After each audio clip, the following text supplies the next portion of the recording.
انہیں بیماریوں سے بچانے کے لیے بھی اقدامات کیے جائیں۔ ان کا کہنا تھا کہ متاثرہ علاقوں میں مکمل صفائی کے لیے خصوصی مہم شروع کی جائے، سیلاب زدہ علاقوں میں پینے کے پانی، ٹیوب ویلز وغیرہ کو جلد بحال کیا جائے۔ اجلاس سے خطاب میں گنڈا پور نے کہا کہ ان علاقوں تک تمام رابطہ سڑکوں کی بحالی کے کام کو تیز کیا جائے، ریلیف اور بحالی کے کاموں کو تیز کرنے کے لیے مزید افسران تعینات کیے جائیں۔ خیبر پختونخوا میں آپ جانتے ہیں کہ کوئی 358 کے قریب لوگوں کی اموات ہوئی ہیں اور کئی لوگ زخمی ہیں۔ اس پر یہ کہا گیا جی کہ وہاں پر زیادہ سے زیادہ جو ویلفیئر کا کام ہے وہ کیا جائے، تاکہ آج وزیر اعظم شہباز شریف اور آرمی چیف عاصم منیر بھی وہاں پر پہنچے اور انہوں نے بھی جو وہاں پر کارروائیاں کی جا رہی ہیں لوگوں کی فلاح و بہبود کے لیے اس کا جائزہ لیا۔ اب اصل چیز یہ ہے کہ عوام تک ان کا حق پہنچے، اور کے پی حکومت نے یہ واضح طور پر کہا کہ ان کو کسی کے فنڈز کی ضرورت نہیں ہے، وہ کسی کی امداد کے محتاج نہیں ہے، وہ صرف عوام کی خدمت کرنا چاہتے ہیں۔ اور وہاں نظر بھی آیا، وہاں آپ نے دیکھا، اور اسپیشلی پاکستان تحریک انصاف کے نوجوانوں کا اس میں بڑا کردار ہے، جنہوں نے ریسکیو 1122 کے لوگوں کے ساتھ مل کے، چونکہ وہاں پہ بڑی آبادی پی ٹی آئی کے ووٹرز ہیں، تو انہوں نے اپنی مدد آپ کے تحت بھی وہاں پہ بڑا کام کیا۔ اور ہمیشہ وہی حکومتیں کامیاب ہوتی ہیں جن کے لوگ ان کے ساتھ کھڑے ہوتے ہیں، عوام ساتھ کھڑی ہوتی ہے۔ کراچی میں آپ نے حالات دیکھ لیے، بارش ایک روٹین کی بارش آئی ہے، 11 لوگوں کی جان چلی گئی، اور آج پھر بارش ہے، اور وہاں پر آپ کو جو پیپلز پارٹی ہے، اور یہ بدقسمتی دیکھیں جن لوگوں نے ہمارے اوپر یہ مسلط کی ہیں، پہلے اتنا لمبا عرصہ ایم کیو مسلط کیے رکھی کراچی کے لوگوں پہ، اور پھر اب پیپلز پارٹی مسلط کر دی ہے۔ جو بلدیاتی انتخابات میں جماعت اسلامی اور پاکستان تحریک انصاف جیتی، ان کو ان کا حق نہیں دیا اور ان کو فارغ کر دیا، ایک جعلی مینڈیٹ سے وہاں پہ میئر کراچی لے کے آئے، اور یہ صورتحال ہے آپ کے سامنے۔ پی ٹی آئی سے کراچی کی تمام M N As M P S کی سیٹیں چھینی گئی، بلدیاتی انتخابات پہلے چھینا گیا تھا، کراچی جو سب سے بڑا شہر ہے ان کے عوام سے ان کا مینڈیٹ چھین لیا گیا ہے، وہاں جو سندھ ہائی کورٹ میں آئینی بینچ بنا دیا گیا ہے، وہاں معاملات ویسے چلائے جا رہے ہیں، اور ساتھ وہاں پہ جو حکومت ہے ان کی جانب سے پیسہ لگا کر اور باقی چیزوں کو مینج کر کے اس طریقے سے معاملات چلائے جا رہے ہیں۔ تاجروں کو خوش کیا ہوا ہے، تاجر ویسے چاہتے ہیں کہ جی نظام ہی لپیٹ دیا جائے، ان کو تو اور کوئی مسئلہ ہے نہیں۔ وہیں پہ پاکستان تحریک انصاف کے سربراہ عمران خان اور پاکستان تحریک انصاف کی قیادت کے خلاف جی ایچ کیو کیس اور جو 12 مقدمات ہیں پنڈی کے 9 مئی کے، ان مقدمات میں سماعت ہوئی۔ عدالت نے جی ایچ کیو کیس سمیت باقی مقدمات میں پاکستان تحریک انصاف کے سینئر رہنماؤں عمر ایوب، شبلی فراز، زرتاج گل سمیت 14 ملزمان کے ناقابل ضمانت وارنٹ گرفتاری جاری کر دی ہے۔ جی ایچ کیو حملہ سمیت 9 مئی کے 12 مقدمات کی سماعت پنڈی کی دہشت گردی عدالت میں ہوئی، وہاں پہ اڈیالہ جیل میں نہیں ہوئی۔ اڈیالہ جیل میں تو کارروائی ہو نہیں رہی، حالانکہ 4 مہینوں کی جو ڈیڈ لائن تھی یا مہلت دی گئی تھی سپریم کورٹ آف پاکستان کی جانب سے، وہ ختم ہو چکی ہے، لیکن چونکہ نظام نہیں چاہتا کہ جو عمران خان سے ملاقاتیں کھل جائیں گی، وہ مقدمات آگے بڑھائے نہیں جا رہے، نہ ہی سپریم کورٹ کی کوئی توہین ہو رہی ہے، نہ سپریم کورٹ کے فیصلے پر عمل درآمد ہو رہا ہے۔ 9 مئی کے لاہور کے مقدمات میں آپ نے رات دن ایک کر کے ٹرائل کمپلیٹ کر کے سزائیں دے دیں، فیصل آباد میں سزائیں دے دیں، سرگودا میں سزائیں دے دیں، راولپنڈی میں جہاں پہ اڈیالہ جیل میں کارروائی ہوتی ہے وہاں 119 لوگوں پہ فرد جرم عائد ہوئی، 25 لوگوں گواہان کے بیانات قلم بند ہوئے۔ ان مقدمات کو اس لیے آگے نہیں بڑھایا جاتا کہ وہاں عمران خان سے ملاقات ہو جائے گی۔ اب وہاں پہ پی ٹی آئی کی ساری قیادت نے اپنی اور عمران خان کا، چونکہ جو بھی ٹرائل ہوتا ہے اس میں ملزم کا پیش ہونا ضروری ہوتا ہے، لیکن جو عدالت ہے وہ جوڈیشل کمپلیکس میں، دہشت گردی عدالت جو جوڈیشل کمپلیکس پنڈی کا ہے وہاں پہ لگتی ہے، اڈیالہ جیل میں نہیں لگتی، اور اس میں پی ٹی آئی کی جو سینئر قیادت ہے جو سزا یافتہ ہیں، روپوش ہو چکی ہے، ان کے انہوں نے اپنی حاضری سے معافی کی درخواستیں دی تھی جن کو خارج کر دیا، اور عدالت نے تمام رہنماؤں کے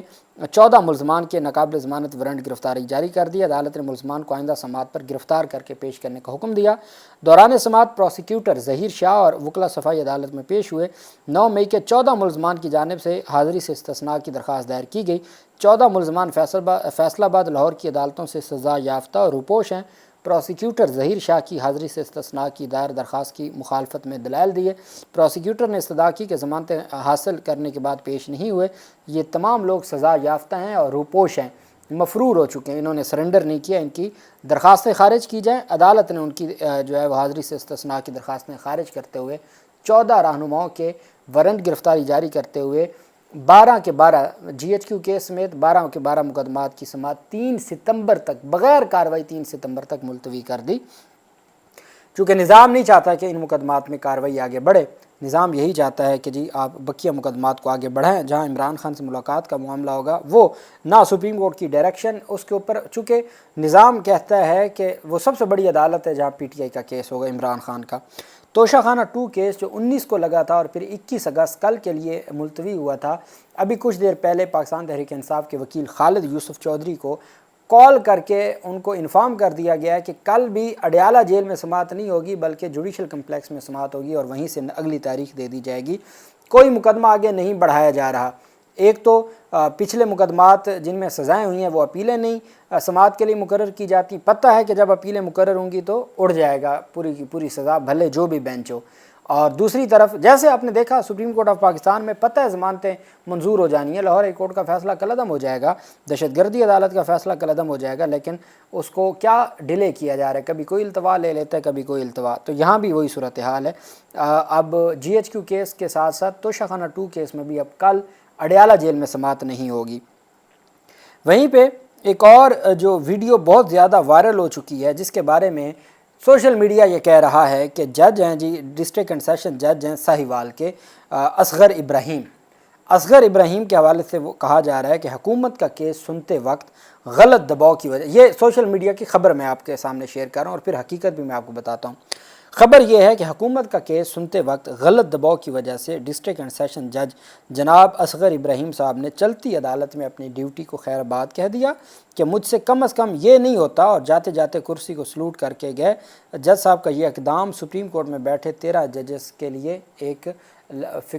لمحہ فکریہ ہے۔ یہ سوشل میڈیا کی خبر ہے، یاد رکھیے گا سوشل میڈیا پر صرف ان لوگوں کو فالو کیا کریں جن کا آپ کو پتہ ہو کہ اتھینٹک خبر ہوگی، ان کی جانب سے وہ کوئی ایسی خبر نہیں ہوگی کہ جس کا کوئی سر پاؤں نہیں ہے۔ اور چونکہ سوشل میڈیا تو بھرا پڑا ہے، آپ صرف انہی لوگوں کو فالو کر سکتے ہیں جن کے اوپر آپ کو یقین ہوتا ہے کہ خبر درست ہوگی، جتنی خبر ہوگی درست ہوگی۔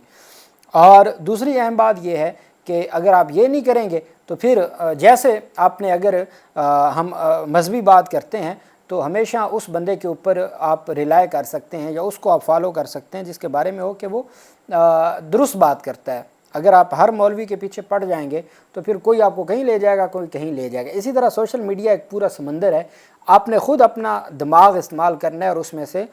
چند ایک لوگ ہوتے ہیں جن کو آپ نے سائڈ پہ کرنا ہے کہ میں ان سے جو آپ کو ہر طرح کے کیسز کے بارے میں بتائیں کہ میں نے ان کو دیکھنا ہے اور ان کو سننا ہے، چونکہ ایٹ لیسٹ جو بھی ہوگی وہ خبر درست ہوگی۔ یہ نہیں ہوگا کہ کوئی فیصلہ آیا ہی نہیں ہوا ہوگا اور وہ فیصلہ بتا دے گا، کسی جج کا کچھ ہوا نہیں ہوگا اور وہ بتا دے گا، نہیں۔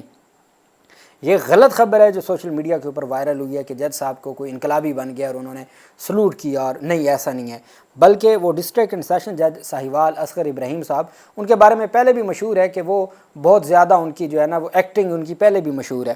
ڈسٹرکٹ اینڈ سیشن جج ساہیوال اصغر ابراہیم نے وہ ویڈیو جو زیر گردش ہے وہ کوئی دباؤ نہیں تھا، بلکہ ان کی نوکری کا ریٹائرمنٹ کا آخری دن تھا، وہ ان کی نوکری مکمل ہو چکی ہے، ان کی ملازمت مکمل ہو چکی ہے۔ ریٹائرمنٹ کے وقت انہوں نے باقاعدہ طور پر جو ہے وہ اللہ کا شکر بھی ادا کیا اور یہ کہا کہ جی وہ جو حق ہے وہ کوئی نہیں بھی ادا کر سکتا۔ اب جو اپنی کرسی کو چوم رہا ہے تو وہ نوکری چھوڑ سکتا ہے جو کرسی کو چوم رہا ہے، بلکہ وہ کرسی کو اس وجہ سے چوم رہا ہے کہ عزت کے ساتھ ایک نوکری کی ہے اور اب وہ ریٹائر ہو گئے۔ تو یہ ان کی کل کی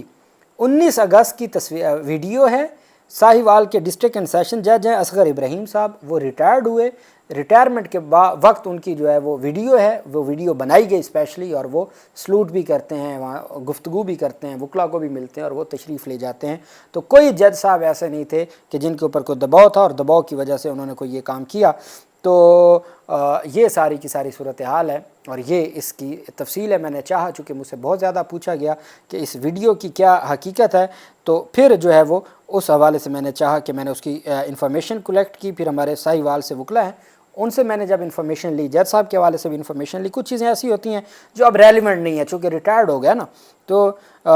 وہ ریلیونٹ نہیں ہے، اس وجہ سے جج صاحب ریٹائرڈ ہو گئے ہیں۔ اور یہ ریٹائرمنٹ کے وقت کی ویڈیو ہے جو وائرل ہوئی ہے، جس کے بارے میں کہا جا رہا ہے کہ کوئی دباؤ تھا اور اس وجہ سے نوکری چھوڑی ہے۔ اللہ پاک پاکستان کا حامی و ناصر ہو۔ بہت شکریہ، اللہ حافظ، پاکستان زندہ باد۔